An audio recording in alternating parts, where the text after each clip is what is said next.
பெருமாள். இந்த மாதிரி இங்க கும்பாபிஷேகம் இவ்வளவு பிரம்மாண்டமா நடக்கிறதுனா என்ன காரணம்னா இந்த பட்டாச்சாரியெல்லாம் நீங்க சரியா கவனிச்சுக்கிறீங்கன்னு அர்த்தம். அதனாலதான் நீ கிராமங்கள்லாம் ஒரு கிராமத்துல போய் பார்த்தீங்கன்னா இப்ப எங்க ஊர்ல இருந்து வந்திருக்காங்க நிறைய பேர். இங்க ரொம்ப பக்கத்துல இவர் வெளங்குடின்னு ஒரு கிராமம், இந்த கிராமத்தை பூஜை பண்றவர் வந்திருக்காரு இங்க ராமூர்த்தின்னு. அந்த வெளங்குடிக்காரர் தான் பாண்டிருக்காரு கே சுப்பிரமணியம்.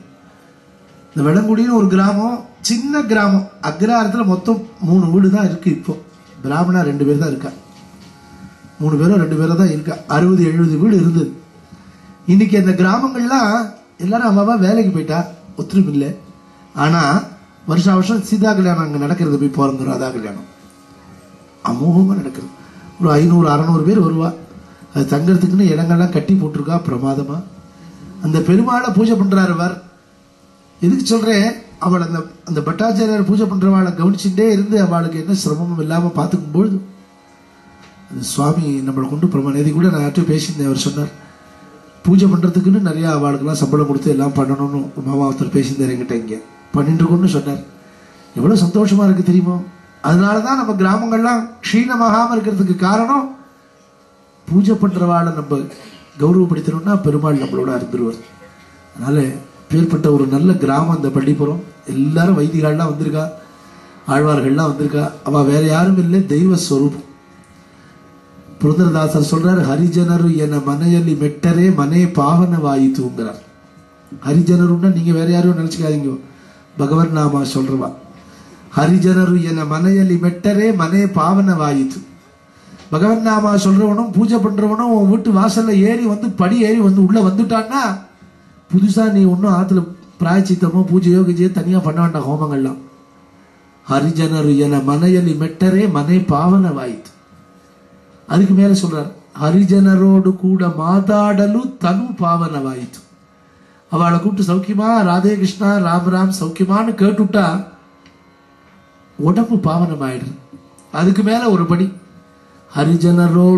ಹರಿಜನರು ಎನ ಮನೆಯಲ್ಲಿ ಉಂಡರೆ 21 குல பாவனவாயிற்று. பகவன் நாமா சொல்றவனும் பூஜை பண்றவனும் நம்ம குடும்பத்துல வந்து ஒரு கவலம் அண்ணா அவளுடைய குக்ஷியில சேர்ந்துடுத்துனா 21 தலைமுறை, நம்ம தலைமுறை 21 தலைமுறை கரையேறுதுங்கிறார். நாங்க என்ன உபன்யாசம் போய் கதையம்மா, இவர் பஜனை பண்ண வேண்டியதானே, இதெல்லாம் எதுக்கு சொல்றாருன்னு. ஆனா புரந்தரதாசர் சொல்றது நம்ம சொல்லாம இருக்க முடியாது. அப்பேற்பட்ட ஒரு ஜென்மாந்திர பாக்கியம் இருந்தால் ஒழிய பகவானை தொட்டு நம்ம தரிசனம் பண்ணலாம். லட்சுமி நாராயணான்னு கன்னத்துல போட்டுக்கலாம், வெளியில நின்றுட்டு பூஜை பண்ணிட்டு அவ தட்டு எடுத்துட்டு வரதே முடிஞ்சா 5 ரூபாயோ 10 ரூபாயோ போடலாம். என்னமா அலங்காரம் பண்ணிருக்காரு வேணா சொல்லிட்டு இருக்கலாம். பெருமாளை தொட முடியுமா சார் நம்மளால? எத்தனை ஜென்மால புண்ணியம் பண்ணிருக்கணும் இந்த பெருமாளை தொடறதுக்கு. எத்தனை ஜென்மால புண்ணியம் பண்ணிருந்தா அந்த பெருமாளுக்கு ஒரு எண்ணெய் காப்பி சாத்துறதுக்கோ, அபிஷேகம் பண்றதுக்கோ, ஒரு ஆராதனை பண்றதுக்கோ, அலங்காரம் பண்றதுக்கோ. பத்ராஜி ராமதாசர் சொல்றார், ஒரு அலங்காரத்தை பண்ணி ஒரு மாலையை போட்டு ராமனுக்கு அந்த விக்கிரகத்துல மாலையை போட்டுட்டு அப்படி எட்டி வந்து நின்று பாப்பறான் ஒரு பட்டாச்சாரியார். நிறைய மாலை வாங்கியிருக்க மாட்டானே, 2 முழம் தான் ஒரு ஏகாதசிக்கு கொடுத்துருப்பா. அவர் அபிஷேகத்தை பண்ணிட்டு அந்த 2 முழம் மாலைய ரொம்ப அழகா அந்த அம்பாளுக்கு பாதி சுவாமிக்கு பாதி சாத்தி விட்டு வெளியில வந்து நின்று பாப்பறான் அலங்காரத்தை எப்படி பண்ணிருக்கோன்னு. தினமே சுதின ஸ்ரீராமுனி கொலுச்சு, தினமே சுதின. நீ டிவியில சொல்றான் இந்த நாள் இனிய நாள், புதுசா கண்டுபிடிச்சா போல. பத்ராஜி ராமதாசர் எப்பவோ சொல்லிட்டார், எல்லா நாட்களும் நல்ல நாள் தான். தினமே சுதினம். எப்போ பகவானுக்கு ராமனுக்கும் பெருமாளுக்கும் அலங்காரத்தை பண்ணி ஒருத்தன் வந்து வெளியில இருந்து பார்த்து ஆஹா எப்படி இருக்காருன்னு தரிசனம் பண்ணினான்னா, ராமனை என்னைக்கெல்லாம் தியானம் பண்றானோ, ராம கதையை என்னைக்கெல்லாம் சிரவணம் பண்றானோ, ராமனை பத்தி பேசுறவாளை தரிசனம் பண்றானோ, ராமனை பூஜை பண்றவாளை நமஸ்காரம் பண்றானோ, அன்னைக்கெல்லாம் நல்ல நாள் விட்ட. பஞ்சாங்கத்தை பார்க்க வேண்டாம். அப்பேற்பட்ட பாக்கியத்தை நம்ம இன்னைக்கு இந்த கிராமத்துல பண்ணியிருக்கோம். இத்தனை ஆழ்வார்களும் இந்த உற்சவத்துல கலந்துன்னு நம்மளை அனுகிரகம் பண்றா. இப்ப ராமர் வந்துட்டார், சீதை வரப்பறா. கேதகி கேதகி சம்பக மல்லிகாத்யலங்கிருத நீலாலகவே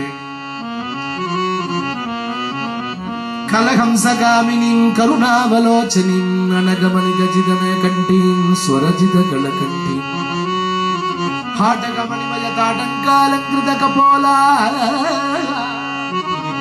अगणित कल्याण गुणशीला अरविंद सुंदर मंदहासमुखीं श्री रघुनंदनाभिं श्री सीतां जनकसुधां सन्निवेश्य सीता कल्याण महावैभव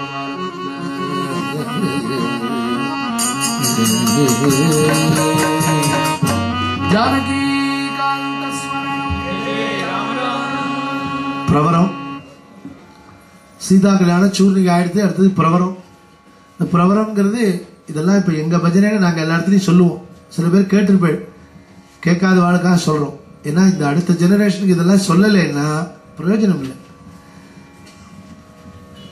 பிரவரம் அப்படிங்கிறது நம்ம ஆங்கள்ல கல்யாணம் போது கல்யாணத்தனி காலம்பரை கல்யாணம் பண்ணிக்க போற பையனுக்கு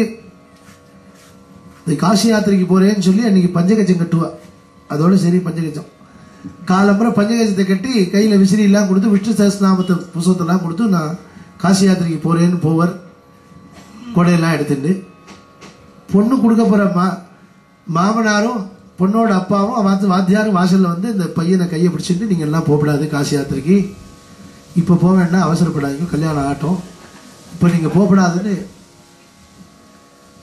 சொல்லி கல்யாணத்துக்கு அப்புறம் உள்ள வந்து இந்த மாப்பிள்ளையா வரப்போற பையனை வரன ஒரு சேர்ல உட்காந்து வச்சு இந்த பையனுடைய பாதத்தை எடுத்து தாம்பாளத்தை வச்சு பாதத்தை அலம்பி அவரை மகாவிஷ்ணுவா வரிச்சு இந்த மாமனார் ஆகப்போறவர் பூஜை பண்ணுவாருன்னு அப்போ இந்த பிரவரம் சொல்றது 3 தலைமுறையை சொல்றது எந்த கோத்திரத்திலேருந்து வந்தவா எப்பேற்பட்ட பரம்பரைன்னு சொல்லக்கூடிய விசேஷம் அது சொல்றது இந்த கோத்திரம் தெரியணும்னா நமக்கு என்ன கோத்திரம் உங்களுக்கு அப்படின்னு கேட்டா நம்ம உடனே சொல்லணுமோனோ உடனே ஒரு செல்லை போட்டு வாத்தியார் கேட்கறான்னு என்ன கோத்திரம் எனக்கு வாத்தியார் கோத்திரமா நமக்கு வேணும் கோத்திரம் வேணும்னா நமக்கு என்ன தெரியணும் அபிவாதியை சொல்லணும் அபிவாதியை சொல்லணும்னா சந்தியாவந்தம் திருப்பி திருப்பி அங்கதான் பிராரப்தம் வேற ஒன்றும் பண்ண முடியாது சந்தியாவந்தம் தான் அதுக்கு ஆணிவே அப்படி சீதையினுடைய பிரவரத்தை இப்ப சொல்றோம் யஜுர்வேத சாகாத்யாயினி ஆங்கீரச ஆயாஸ்ய கௌதமத்ரியா ரிஷய பிரவரான்வித கௌதம கோத்ரோத்பவான சதுர்தச புவனாதீஸ்வரி அகிலாண்ட கோடி பிரம்மாண்ட நாயகி தத்வத் ஸ்வரூபிணீம் சந்திரவம்ச பிரதீபிகா शरणागत वत्सला वेदि गर्भोदिता पद्मालंकृत कनकमला कलकं सगामिनी इंदीवरलोचनां दिव्य सृग्वस्त्र भूषणां हरिचंदनालिप्त भुजान्तरां विद्युत्प्रभां विशालाक्षी स्निग्ध कुंजित मूर्जदा मूर्धजां हंसांगितेन क्षौमेन किंचित् भीतेन संवृता वासितेन उत्तरीयेन सुप्तेन सुसंवृता जगन्मातरं निमि वंशोद्भवा स्वर्णरोम महाराज वर्मणोनत्री रस्वरोम महाराज वर्मण पौत्री जनक महाराज वर्मण पुत्री श्री सीता साक्षात् महालक्ष्मी स्वरूपिणी इमां कन्या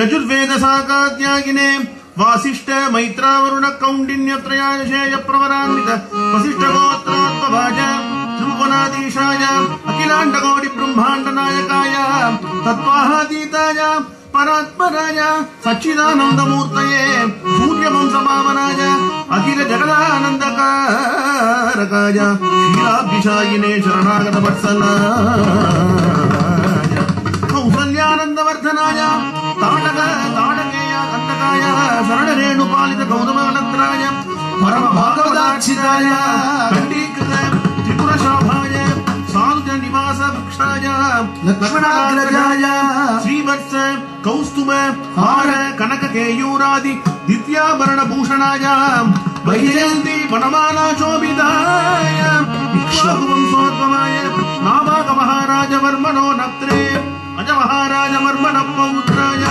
दशरथ महाराज वर्मण पुत्राय श्री रामचंद्र महाराज वर्मणे साक्षात् श्रीमो नारायण स्वरूपाय कांत स्मरणं कन्यां कनक संपन्नां कनकाभरणभूषितां